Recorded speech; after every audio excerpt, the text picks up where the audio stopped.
It is a day of wine and roses. Super wine girl Angela Aiello is here in person for the first time in like what, almost 3 years? Yeah, exactly. Taking us through a really important French Rosé. We're headed to French Provence. roses.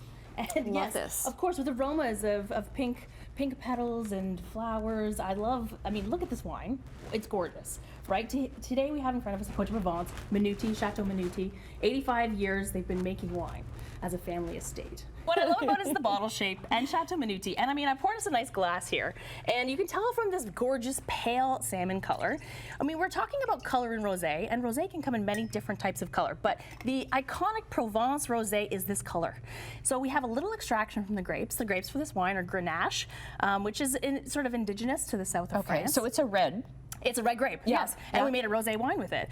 And like I said, lots of aromas of fresh floral and I think French garrigue. You ever stand in a French countryside and it smells like lavender and rosemary? Yes. That's kind of what this wine smells like.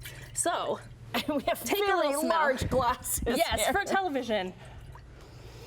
Oh, it does smell very nice. And orchard peaches. I love the aromas of this wine. It's an elegant wine, which means the acid is nice and fresh on these wines.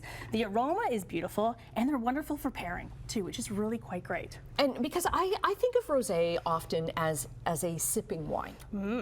Aperitif, perfect. You know, that's what it's made for. Having that sunset, that golden hour when you're having a glass of rosé, summer salads, tuna tartare, sushi, a great match as well. And Chateau Minuty is sustainable, and all the grapes are actually, picked by hand. They're one of the last chateaux in France, in Provence, to actually pick the grapes by hand. And did you go there?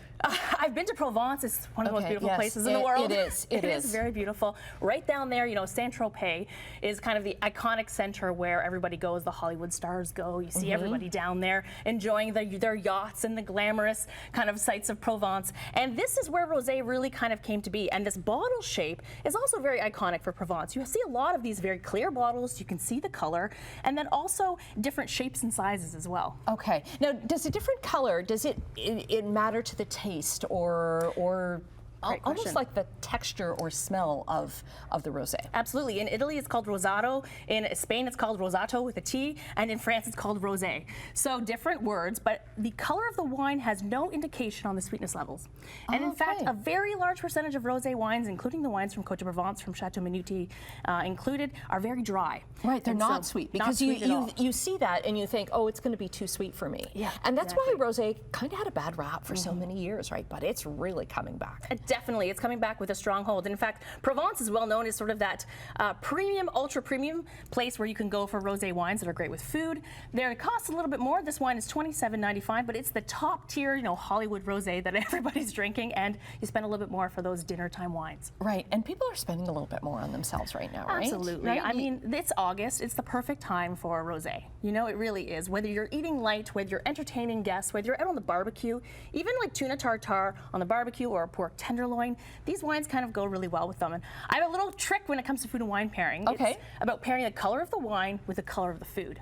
And so if you can think about sort of that pink flavor wheel of food. Okay. We've got watermelon salads, we have beets, we have tuna tartare, we have shrimp. We have all these really interesting foods that are lined up into that pink color, that rosé color, that pairs perfect with these wines. Okay, awesome. And the roses as well. Cheers to you. Cheers. So nice to see you, my friend, in person again. We'll be back with more Morning Live, like tomorrow.